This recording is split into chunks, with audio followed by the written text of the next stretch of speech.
saudara kami Mas Yoyo berhubung masih sakit agak batuk tidak hadir, makanya kami menggantikan ya kan. Mestinya yang kami harapkan yang bercerita di sini ini putra-putra pelaku yang bertempur di tanah ini, di tanah ini, bukan di mana-mana enggak.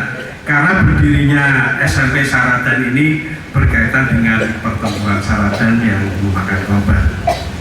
Kita mulai dari perjanjian Renville 18 Desember 48, di mana Indonesia pada waktu itu diwakili oleh Master Muhammad Rum. Kita kalah di dalam di dalam perjanjian tersebut, di dalam konferensi tersebut, hingga kita harus mundur. Tapi karena waktu itu TNI atau TRI pada waktu itu tetap nekat bertahan dan kelaskaran pelajar tetap bertahan, maka Belanda lalu mengadakan agresi militer yang kedua. Dimulai pada tanggal 18 Desember 48 Jogja jatuh di tangan Belanda. Kemudian pada tanggal 19 Desember Solo jatuh di tangan Belanda. Yang ketiga Madiun jatuh di tangan Belanda. Kenapa kok pada waktu itu hingga hampir tidak ada perlawanan di Madiun? Pada saat Belanda di Ngawi dan di Bojonegoro sudah ada perintah ya kan, untuk penghancuran di kota Madiun itu di stasiun Madiun, lalu di Besalen. Kalau Besalen itu bengkel yang sekarang jadi PT Inka, kemudian Hotel Merdeka dan beberapa instalasi lainnya, termasuk waktu itu Belanda di ST markas markas TGP yang ada di Madiun untuk dihancurkan. Tapi ternyata terlambat. Belanda sudah masuk ya kan. Sayang ini ada beberapa mestinya dari Jabodetabek datang ya kan. Ada beberapa pasukan pada waktu yang tertinggal yang menggunakan Fiat, yaitu Pak Aryadi, Pak Cehno, Pak Kirman dan sebagainya ya kan. Waktu itu Pak Cehnonya sempat tertangkap, yang lain lari. Waktu itu yang masang bom di daerah kota Madiun, hingga akhirnya TNI ini mundur ke daerah Ngatas Angin. Nah ini saya juga belum tahu Ngatas Angin ini mana sekarang itu. Kemudian TGP terbagi dua, yang satu di Gemarang ya kan, di utara Gunung Wilis, yang satu di Jogorogo yaitu di Gunung Lawu Utara, berpusat di sana. Kemudian ada yang sebagian dari Badan Kompi, yaitu Pak Wahono dan kawan-kawan, itu yang ada di sekitar Caruban Saradan ini. Nah, kemudian pertempuran yang pertama kali yang diadakan pada bulan Januari itu adalah penghancuran hangusan pabrik gula Geneng. Dari pabrik gula Geneng itu ternyata TGP ini salah perkiraan. Kalau dikira Belanda takut, tapi ternyata Belanda malah mendatangkan pasukan yang jauh lebih besar di Madiun. Pada babak pertama yang di tanggal 21 Februari malam, itu antara daerah Muneng dan Caruban terjadi pertempuran, penghadangan. Ini ada empat dari bapak-bapak waktu itu pemuda-pemuda dari TGP gugur, ya ini Pak Wandoyo dan kawan-kawan. Tapi juga berhasil, ada beberapa panser dan beberapa truk ini hancur. Ya bisa nanti dilihat di sejarah TGP.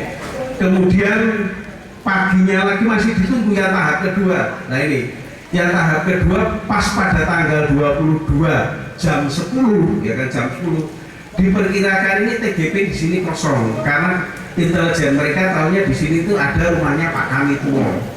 Kalau di Solo, di daerah Surakarta Pak Bahyan. Nah kalau di sini sekarang mau Pak Zainal. Kalau Pak Kamituo sekarang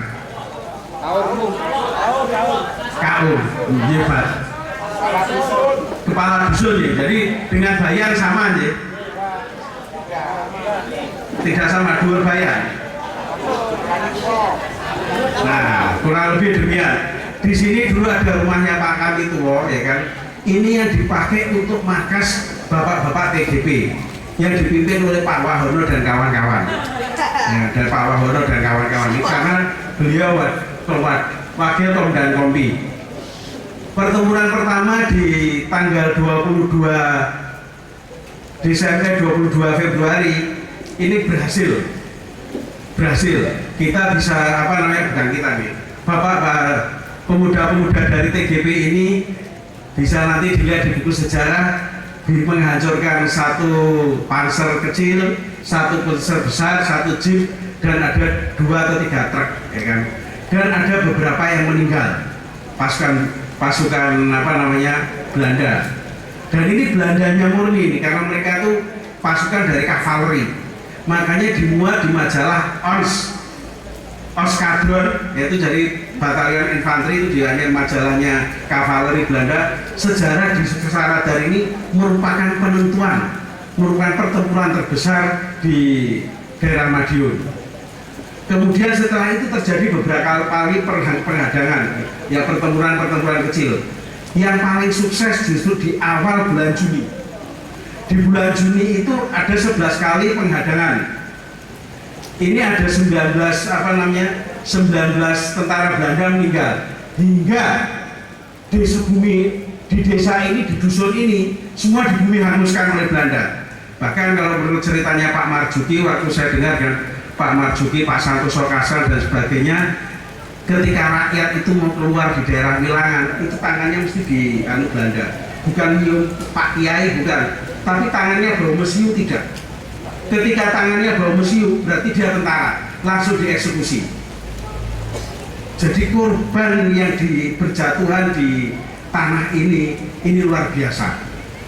Hingga satu waktu ketika ada perintah dari Panglima Sudirman maupun dari Jenderal Sudirman maupun dari TB Simatupang bahwa harus ada cash fire di bulan Agustus, harus ada pertempuran perpisahan, ada perang besar-besaran yang ada di Saradan ini, yang diperkirakan oleh Belanda, ini ternyata Saradan itu karena sudah di bumi hanguskan, ini sudah tidak ada tentaranya lagi. Lalu disusun, tidak cuma TGP saja yang bertempur, tapi juga dengan tentara yang dari atas angin tadi. Makanya disusun ada 4 pos dalam area 2 kilo dari Wilangan sampai Saradan ini. Ada 4 titik jembatan yang dipasangi bom dan sebagainya. Tapi khusus di Saradan ini ada 4 bom yang dipasang. Ada di titik A, ya kan? Ada 1 regu di titik A, di regu titik B kurang lebih sekitar 750 meter dari titik B ke titik C. Di sini itu 500 meter. Terus dari titik B yang di tempat ini ke timur ada jembatan kecil, itu kurang lebih ada 500 meter. Jadi praktis area 2 kilo itu dipasangi bom oleh bapak-bapak dari TGP, dari pemuda-pemuda TGP itu. Nah, tentara Belanda lewat betul. Itu nanti kalau di buku yang pasukan komandan pasukannya malah lalu bertelanjang ikut dongkeli bom yang ada di jalan. Kenapa kok bisa di jalan itu dipasangi bom, ya kan? Karena jalan di depan itu dulu itu belum beraspal, masih tanah liat, ya kan? Kalau nanti Pak PU bisa menjelaskan nih, kepala PU atau yang, jadi waktu itu tanahnya itu masih jalan lempung yang cuma diberi batu-batu saja. Nah, dipasangi 4 bom yang tidak terlihat oleh Belanda. Ketika Belanda masuk di titik A dibiarkan, memang sudah di titik B dibiarkan. Karena apa? Justru nanti pusatnya di titik C itu lagi. 4 bom akan diledakkan, kemudian secara bersamaan, ya kan, bom-bom yang lain kemudian diledakkan. Tapi ternyata meleset, bapak-bapak.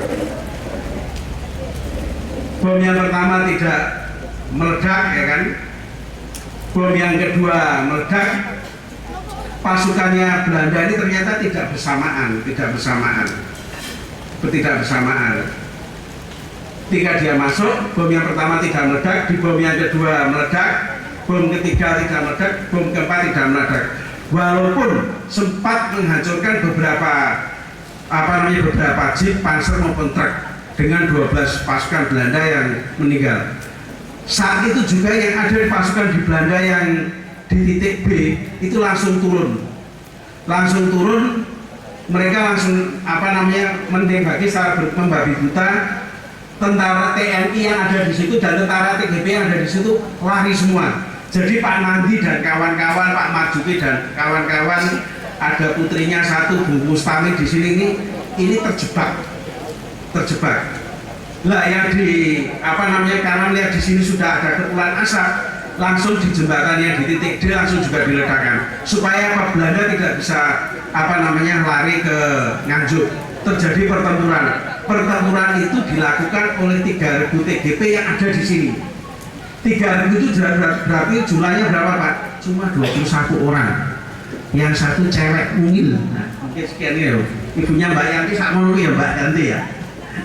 Nah ini kurang lebih gitu. Nah Pak Bagio dan Pak Parno ini, Pak Parnonya dulu sudah dileke oleh Pak Nandi untuk lari sebenarnya. Pak Marjuki dan sebagainya sudah lari. Enggak, beliau berdua tuh nekat menghampiri bom yang tidak meledak itu. Didongkel, dilihat sumbunya, kira-kira masih bisa diledakkan atau tidak. Tapi dia tidak melihat ya kan, walaupun itu dalam kepulan asap, ya kan. Ternyata Belanda ini masih di situ, masih banyak. Akhirnya dua-duanya tertembak, Pak Bagio dan Pak Sarparno gugur sebagai kusuma bangsa di depan SMP ini. Ini kurang lebih sejarah dari meninggalnya Pak Bagio dan Pak Parno demikian. Kemarin kalau katanya Pak Mas Yoyo ya kan, ternyata ayahnya Pak Bupati itu temannya Pak Bagio waktu SD, waktu SR katanya. Hingga beliau lalu berhasrat untuk datang ke sini karena setelah mendengar cerita ini. Ini kurang lebih sekian kilas balik di Saradan ini. Jadi di tanah ini, di area 2 kilo ini, terutama di SMP ini dulu ada satu rumah yang dibumi-hanguskan, markasnya pemuda-pemuda TGP yang ada di Madiun, yang dari Kompi 2, dari Wadakinya, dari seksi 2 dan seksi 4. Ini kurang lebih demikian Bapak-bapak. Sedangkan kenapa kok SMP ini dibangun di sini, pernah terjadi dialog di tahun 81 itu antara Mas Yoyo dengan Pak Marjuki. Pak, ya apa Pak podo ekonomi ini, sampai sarjana ekonomi lulusan UGM, aku lulusan UNS, kok gawe sekolahan tengah bulan. Pada waktu pembangunan itu Pak, di sini tuh sumurnya tuh airnya sulitnya bukan main, hingga mendatangkan dari PDAM dan sebagainya pakai tangki. Betonnya itu bukan beton pracetak, jadi betonnya dicetak dulu di bawah, terus kurang lebih 7 cm ya kan. Kemudian di besi-besinya masih ada yang keluar. Setelah kering didirikan, baru dilas. Ketika dilas itu aja dindingnya masih bergoyang. Bisanya dia berdiri tegak setelah dilas ketika sudah dipasangi strukturnya di atas hingga menguat. Ini kurang lebih demikian, dan waktu itu dibangun dimulai tahun 79 sampai 81 baru selesai.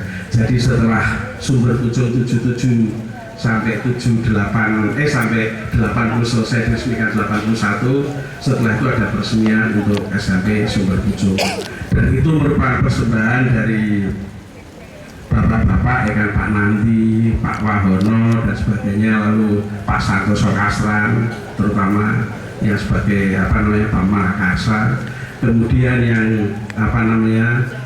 yang nyumbang semen ya kan, yang nyumbang semen waktu itu yang paling banyak Pak Cenot ketika beliau masih jadi direktur PT Semen Gresik ya kan, kalau nggak keliru dandimnya itu Pak Fatur Rahman, putranya kebetulan ada di sini, tadi pengurus pusat katanya gitu.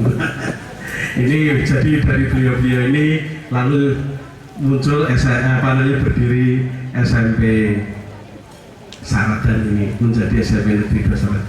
Kurang lebih yang dapat kami sampaikan demikian, dan kami mengutip dari buku biru, buku hijau, dan kemudian buku peranan pelajar dalam perjuangan kalangannya Brigjen Suryadi yang menjadi standar standar di Akmil, dan bukunya TB Simatupang.